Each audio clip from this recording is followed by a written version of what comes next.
pidana ini adalah LP nomor B47/Romawi 7/2024 Polresta Pati tanggal 18 Juli 2024 tentang dugaan tindak pidana pencabulan terhadap anak dan atau kekerasan.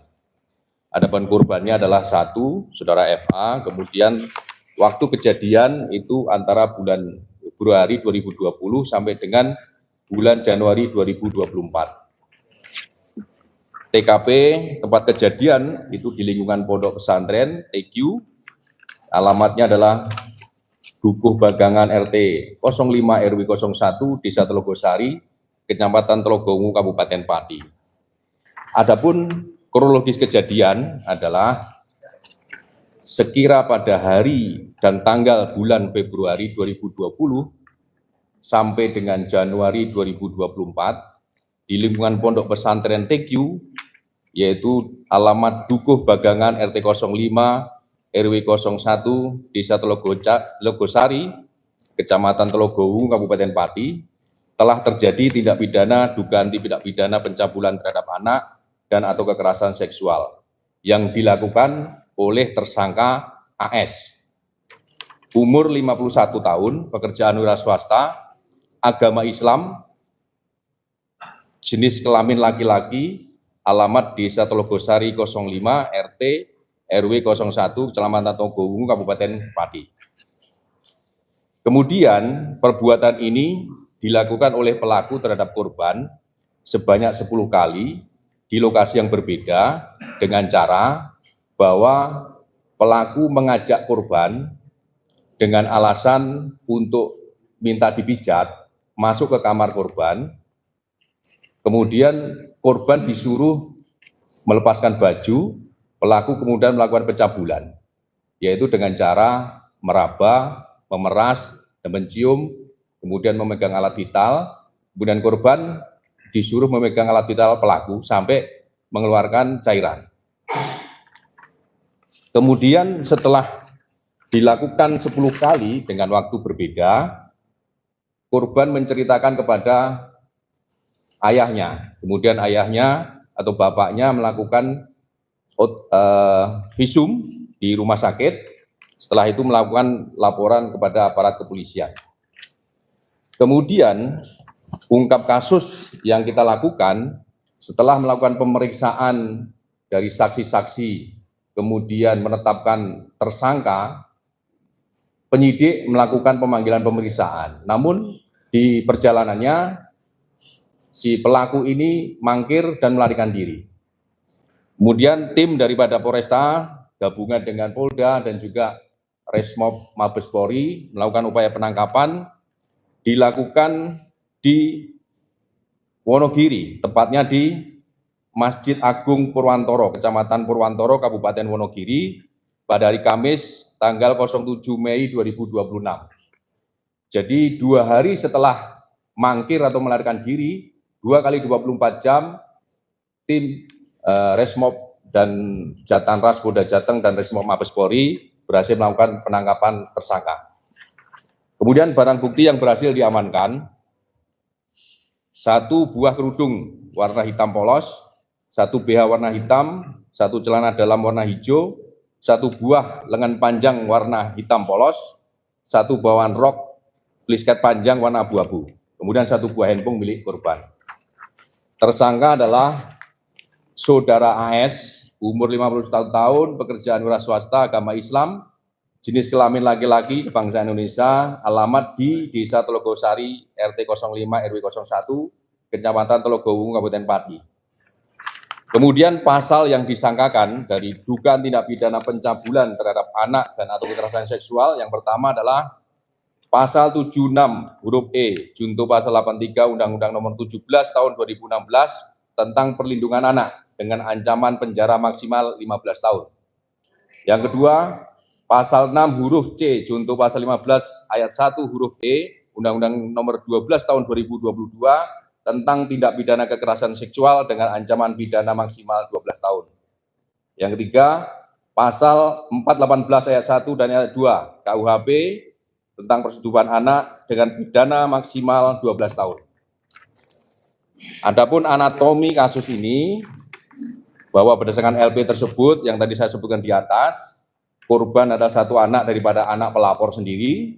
Adapun saudara tersangka adalah saudara AS, alamat tadi yang kami sebutkan. Adapun modus operandinya adalah mendoktrin korban bahwa murid itu harus ikut apa kata guru agar murid dapat menyerap ilmu dari guru. Ini doktrin yang disampaikan oleh guru kepada korban.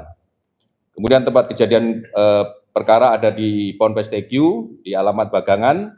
Adapun saksi-saksi yang sudah kita periksa, 1 saksi pelapor, saksi kakak korban, 4 saksi dari pengurus yayasan, yaitu Yayasan Pondok Pesantren TQ, kemudian 1 saksi dari keluarga saudara AS atau pelaku, kemudian 1 saksi dari alumni santriwati, yaitu teman dari korban, kemudian 1 saksi wali murid santriwati dari Pondok Pesantren, kemudian 1 saksi dari Rumah Sakit Mitra Bangsa Pati, 1 saksi dari Pendidikan Diniyah dan Ponpes Kemenak, dan saksi ahli dari Universitas 11 Maret Solo.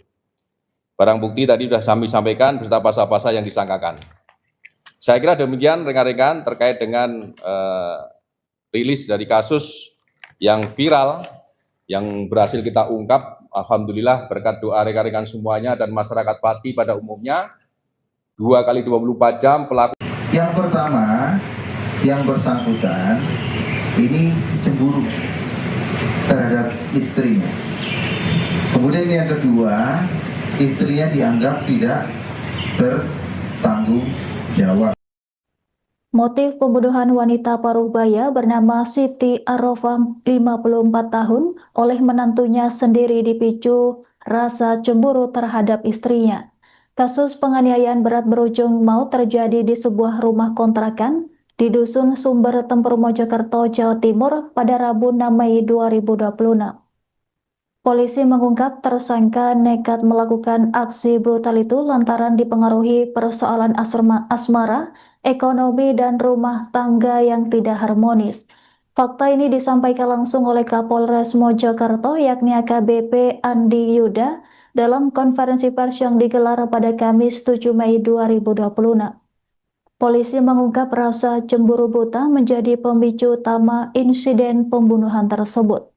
Selain itu, tersangka juga sakit hati lantaran menganggap istrinya tidak bertanggung jawab terhadap keluarga. Permasalahan ekonomi dalam rumah tangga mereka juga disebut memperburuk kondisi hingga memicu emosi pelaku. Saat kejadian, tersangka lebih dulu menganiaya istrinya bernama Sri Wahyuni 35 tahun hingga mengalami luka berat di bagian wajah akibat dibenturkan ke tembok dan lantai rumah. Menurut polisi, ibu mertuanya dibunuh lantaran memergoki tersangka sedang menganiaya istrinya di dalam rumah kontrakan mereka. Dalam kondisi panik, pelaku mengambil pisau dapur di dekat lokasi kejadian, lalu menusukkannya kepada korban hingga meninggal dunia. Yang pertama, yang bersangkutan ini cemburu terhadap istrinya. Kemudian yang kedua, istrinya dianggap tidak bertanggung jawab terhadap keluarganya. Kemudian yang ketiga, permasalahan ekonomi. Jadi di lingkungan keluarga ini tampaknya ada disparitas ekonomi antara korban istri dengan si suami. Nah, ini menjadi akumulasi dalam waktu yang panjang, ditambah permasalahan keluarga yang lain. Ini menjadi sebuah akumulasi pada titik tertentu yang bersangkutan melakukan sebuah tindak pidana itu. Kemudian juga sama bagaimana motifnya si pelaku terhadap korban ibu mertua yang meninggal dunia.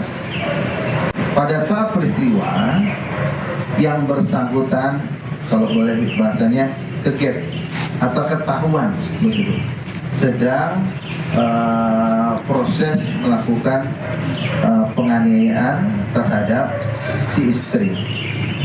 Nah, tentu yang bersangkutan merasa panik, kemudian langsung melakukan sebuah perlawanan atau tindakan, langsung mengambil posisi untuk menyiapkan melakukan aksi dengan menusukkan kepada ibu mertuanya sebanyak 3 kali dan mengkorek di leher sebanyak 2 kali.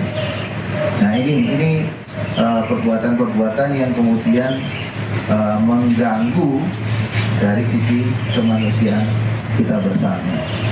Ada pisau dapur yang digunakan untuk membunuh, kemudian potongan baju milik korban, kemudian ada pakaian dalam, bando, kain lap, topi, kunci rumah. Seorang ibu mertua tewas di tangan menantunya sendiri saat memergoki pelaku menganiaya istrinya di sebuah rumah kontrakan di kawasan Puri, Mojokerto. Pelaku bernama Satuan alias Tuan, 42 tahun, panik kemudian mengambil pisau dapur dan menyerang korban hingga meninggal dunia. Kasus tersebut diungkap dalam konferensi pers yang digelar di Mapolres Mojokerto, Jawa Timur pada Kamis 7 Mei 2026. Informasi selengkapnya akan dilaporkan langsung oleh jurnalis Tribun Jatim, rekan Romadoni. Silakan laporan Anda. Baik, kasus baru di Mojokerto yang menggegerkan masyarakat karena membunuh mertua dan menganiaya istri hingga mengalami luka berat menghebohkan masyarakat. Dan pelakunya adalah menantu korban atau pria berinisial S atau Satuan yang berusia 42 tahun. Dan polisi berhasil menangkap pelaku ini 6 jam setelah kejadian. Pelaku ditangkap di wilayah Asemrowo, Kota Surabaya pada hari Rabu sekitar pukul 1:30 siang. Dari terungkapnya kasus ini, dari laporan masyarakat terkait adanya kejadian yang menghebohkan warga, di mana dua orang perempuan, yaitu anak dan ibu dan anak, tergeletak di sebuah rumah kontrakan di kawasan Puri. Dan hasil penilaian tersebut pihak kepolisian berhasil menangkap, dan berdasarkan konferensi pers yang dipimpin langsung oleh Kapolres Mojokerto AKBP Andi Yuda Pranata mengumumkan bahwa tersangka ini berhasil ditangkap, dan yang bersangkutan juga sudah mengakui perbuatannya melakukan tindakan penganiayaan yang menyebabkan ibu mertuanya meninggal dan istrinya mengalami luka berat. Seperti itu. Baik rekan Romadoni, dari pengakuan pelaku, apa motif utama tersangka nekat menghabisi nyawa ibu mertuanya sendiri? Baik, dari keterangan Kapolres Mojokerto yang AKBP Andi dalam pers rilis tersebut, diketahui ada 3 poin yang memicu atau motif dari pembunuhan mertua ini. Yakni yang pertama adalah tersangka S ini cemburu berlebihan terhadap korban atau istrinya yang diduga berselingkuh dengan pria lain. Kemudian untuk poin yang kedua, yakni faktor ekonomi, di mana korban juga menuntut nafkah, namun penghasilan tersangka S yang bekerja sebagai penjual mainan dan balon dengan kostum badut ini tidak seberapa, sehingga tidak cukup untuk memenuhi kebutuhan dari keluarga. Dan pemicu selanjutnya adalah kekesalan atau kemarahan dari tersangka S terhadap istrinya maupun dengan mertuanya yang diduga terlalu ikut campur dengan rumah tangga dari tersangka ini yang sudah dijalin selama lebih dari 5 tahun, atau keduanya ini menikah pada tahun 2020 lalu. Seperti itu. Baik rekan Romadoni, apakah benar pelaku ini menyimpan dendam lama terhadap korban sebelum kejadian berdarah itu terjadi? Ya, dari pengakuan tersangka S, memang sebelum kejadian itu tersangka S dengan istrinya ini sempat tidak lagi tinggal serumah atau telah pisah ranjang, dan sebelum kejadian kelam itu juga tersangka S ini sempat berselisih dengan ibu mertuanya, dan patut diduga tersangka S ini juga menyimpan kemarahan atau dendam terhadap mertuanya karena dirinya menganggap kehadirannya sebagai tidak diperlakukan sebagaimana mestinya seorang menantu, karena minimnya penghasilan dari tersangka ini, dan itu juga salah satu faktor dari penyebab atau pemicu peristiwa ini. Seperti itu. Baik rekan Romadoni, kemudian bisa dilaporkan seperti apa kronologi awal terjadinya KDRT terhadap Sri Wahyuni sebelum pembunuhan terjadi? Baik, dari keterangan Kasat Reskrim Polres Mojokerto, AKP Aldino menyebutkan bahwa sebelum kejadian ini korban sempat menghubungi pelaku S melalui WhatsApp pada hari Rabu tanggal 6 Mei 2026 sekitar pukul 3 dini hari. Dalam percakapan itu korban meminta tersangka untuk menjemput anaknya di rumah kontrakan. Sementara keduanya yang sudah pisah ranjang ini pulang ke rumahnya masing-masing. Jarak dari rumah kontrakan dengan rumah mereka masing-masing sekitar 300 meter, masih di desa yang sama, Desa Sumbergirang. Kemudian sekitar pukul 6 korban sekitar pukul 5 tersangka S tiba di rumah kontrakan itu, namun kondisinya kosong. Korban baru datang bersama anak keduanya sekitar pukul 5:30, dan anaknya pergi bersekolah, dan saat itu berada di rumah kontrakan itu hanya tersangka dengan korban. Kemudian dari informasi yang dihimpun bahwa tersangka ini sempat diduga mengajak korban untuk berhubungan, namun ditolak oleh korban yang diduga memicu dari pertengkaran sehingga pelaku ini melakukan KDRT. Di saat itu juga datanglah si korban atau mertuanya ini, Ibu Arofah, yang datang dari arah pintu samping. Kemudian karena pelaku ini panik, yang bersangkutan mengambil pisau langsung menghujamkan ke arah ibu mertuanya ini, dan pelaku menusuk 3 kali perut korban dan 2 kali sayatan di bagian leher. Kemudian pelaku ini pulang ke rumahnya dan meminta untuk diantarkan ke halte bis dan berupaya kabur, dan di sana ternyata informasi terbaru yang kami dapatkan bahwa si pelaku ini dibujuk untuk segera menyerahkan diri. Akhirnya pihak kepolisian Polres Mojokerto bersama Polres Asemrowo bekerjasama untuk melakukan pengejaran, dan pelaku menyerahkan diri di Polsek Asemrowo dan diamankan di Polres Mojokerto. Seperti itu. Baik rekan Romadoni, kemudian pasal apa yang dikenakan polisi terhadap tersangka dalam kasus pembunuhan dan KDRT untuk mempertanggungjawabkan aksinya? Baik, berdasarkan konferensi pers yang dipimpin langsung oleh Kapolres Mojokerto AKBP Andi menyebutkan bahwa perbuatan tersangka ini dijerat pasal berlapis, yakni salah satunya adalah pasal 44 ayat 2 Undang-Undang RI nomor 23 tentang penghapusan KDRT, dan kemudian pasal 446 terkait penganiayaan disertai sehingga menyebabkan korban meninggal dunia dengan ancaman 15 tahun. Seperti itu.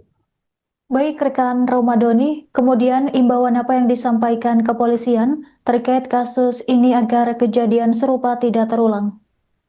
Baik, dari keterangan Kapolres Mojokerto AKBP Andi menyebutkan bahwa masyarakat dihimbau agar terus mewaspadai potensi kejahatan atau peristiwa kejahatan yang berada di lingkungannya, dan menghimbau masyarakat Kabupaten Mojokerto khususnya untuk saling menjaga dan segera berkoordinasi atau melaporkan setiap kejadian yang menonjol atau kejadian yang berada di desa, segera dilaporkan ke Babin Kaptipmas dan turut mengajak masyarakat Kabupaten Mojokerto untuk menjaga lingkungan, karena kasus ini juga cepat tertangani karena pihak dari desa setempat segera melaporkan kejadian ini ke Polsek Puri dan langsung diteruskan ke Satreskrim Mojokerto, dan pihak Polres juga segera menindaklanjuti dan berhasil menangkap tersangka hanya dengan waktu kurang lebih 6 jam, seperti itu.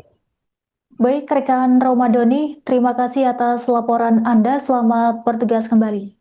Pada saat peristiwa yang bersangkutan, kalau boleh bahasanya, keget atau ketahuan begitu, sedang proses melakukan penganiayaan terhadap si istri. Nah, tentu yang bersangkutan merasa panik, kemudian langsung melakukan sebuah perlawanan atau tindakan, langsung mengambil posisi untuk menyiapkan melakukan aksi dengan menusukkan kepada ibu mertuanya sebanyak 3 kali dan mengkorek di leher sebanyak 2 kali. Adapun display yang sudah kita sajikan di depan adalah beberapa barang bukti, ada kurang lebih 12 item. Ada pisau dapur yang digunakan untuk membunuh, kemudian potongan baju milik korban, kemudian ada pakaian dalam, bando, kain lap, topi, kunci rumah, kemudian potongan celana dalam, celana pendek, kaos, celana panjang. Pada saat peristiwa yang bersangkutan, kalau boleh bahasanya, keget atau ketahuan begitu, sedang proses melakukan penganiayaan terhadap si istri. Seorang ibu mertua dilaporkan tewas di tangan menantunya sendiri saat memergoki pelaku menganiaya istrinya di sebuah rumah kontrakan di kawasan Puri, Mojokerto, Jawa Timur. Pelaku bernama Satuan alias Tuan 42 tahun, panik kemudian mengambil pisau dapur dan menyerang korban hingga meninggal dunia. Kasus ini terungkap dalam konferensi pers yang digelar di Mapolres Mojokerto pada Kamis 7 Mei 2026. Polisi menyebut insiden bermula dari pertengkaran hebat antara tersangka dengan istrinya di dalam rumah kontrakan mereka. Situasi memanas hingga pelaku melakukan kekerasan fisik terhadap istrinya bernama Sri Wahyuni. Saat penganiayaan terjadi, korban bernama Siti Arofah masuk melalui pintu belakang rumah dan memergoki langsung kejadian tersebut. Tersangka yang panik dan merasa terdesak kemudian mengambil pisau dapur yang berada di dekat lokasi kejadian. Pelaku yang lalu menyerang korban dengan menusuk bagian perut dan leher hingga menyebabkan luka fatal. Akibat serangan tersebut, Siti Arofah dilaporkan meninggal dunia di lokasi kejadian dengan kondisi mengenaskan. Menurut polisi, aksi pembunuhan ini terjadi secara spontan lantaran tersangka panik setelah perbuatannya diketahui oleh ibu mertuanya sendiri. Pada saat peristiwa yang bersangkutan, kalau boleh bahasanya, keget atau ketahuan begitu, sedang proses melakukan penganiayaan terhadap si istri. Nah, tentu yang bersangkutan merasa panik, kemudian langsung melakukan sebuah perlawanan atau tindakan, langsung mengambil posisi untuk menyiapkan melakukan aksi dengan menusukkan kepada ibu mertuanya sebanyak 3 kali dan mengkorek di leher sebanyak 2 kali. Nah, ini perbuatan-perbuatan yang kemudian mengganggu dari sisi kemanusiaan kita bersama. Adapun display yang sudah kita sajikan di depan adalah beberapa barang bukti, ada kurang lebih 12 item. Ada pisau dapur yang digunakan untuk membunuh, kemudian potongan baju milik korban, kemudian ada pakaian dalam, bando, kain lap, topi, kunci rumah, kemudian potongan celana dalam, celana pendek, kaos, celana panjang, dan yang terakhir handphone ya dari yang sudah bisa kita amankan. Utama sekaligus pemimpin senior Hamas tewas di jalur Gaza, Palestina. Azam Al-Hayya meninggal setelah mengalami luka parah akibat serangan Zionis Israel.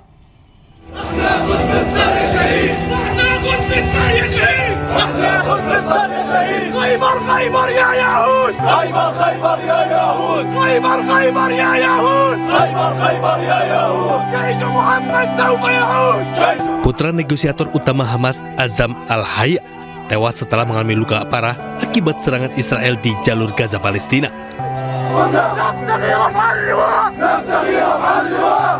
Ratusan pelayat mengiringi jenazah Azam Al-Hayya untuk dimakamkan. Azam menjadi putra keempat Khalil Al-Hayya yang tewas dalam serangan Israel.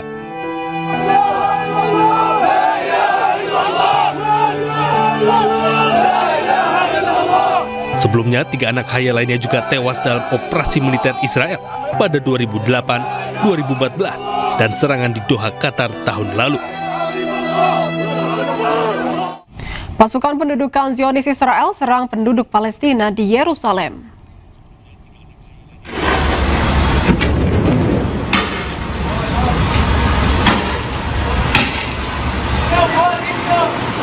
Terlihat sejumlah pasukan Zionis Israel menyerang penduduk Palestina menggunakan gas air mata. Serangan ini dilakukan di kamp pengungsian Khaladia di utara Yerusalem. Selain itu, sejumlah warga dan anak muda Palestina melakukan perlawanan dengan melempar batu ke arah pasukan Zionis Israel.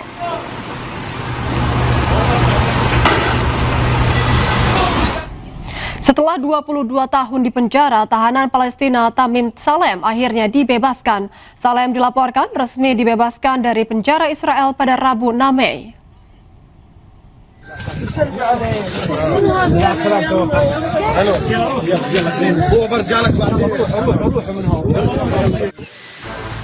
Seorang tahanan Palestina bernama Tamim Salem dibebaskan setelah menjalani masa tahanan selama 22 tahun di penjara Israel. Momen mengharukan nampak saat Salem disambut dan dipeluk oleh keluarga dan kerabatnya setelah terpisah selama lebih dari 2 dekade. Salem dilaporkan dibebaskan pada hari Rabu 6 Mei 2026. Tahanan tersebut diketahui berasal dari desa Bazaria, Nablus, tepi barat. Zionis Israel menembaki pengungsi Gaza di tenda pengungsian. 10 warga Palestina tewas akibat serangan Israel.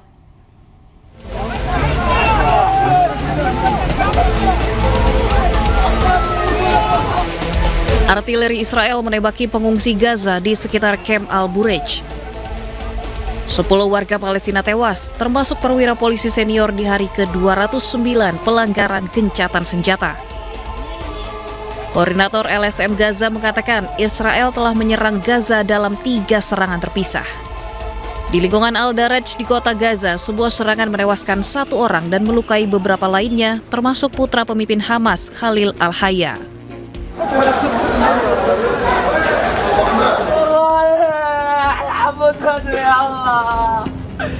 Sebuah drone Israel menyerang lingkungan Zaitun di tenggara kota Gaza, menewaskan 4 warga Palestina, termasuk seorang anak-anak. Kolonel Nasim Al-Kalzani dari kepolisian Palestina tewas ketika sebuah drone Israel menargetkan kendaraannya di daerah Al-Mawasi di sebelah barat Khan Yunis. 17 warga sipil juga terluka dalam serangan ini. Serangan udara Zionis Israel di Lebanon Selatan.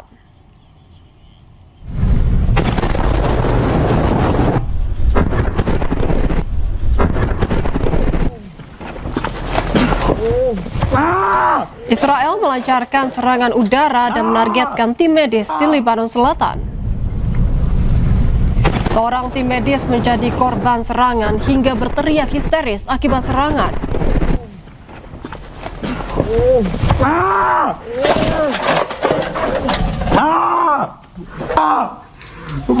Selain itu, korban mengalami luka di bagian tubuh dan mendapatkan perawatan langsung di lokasi kejadian akibat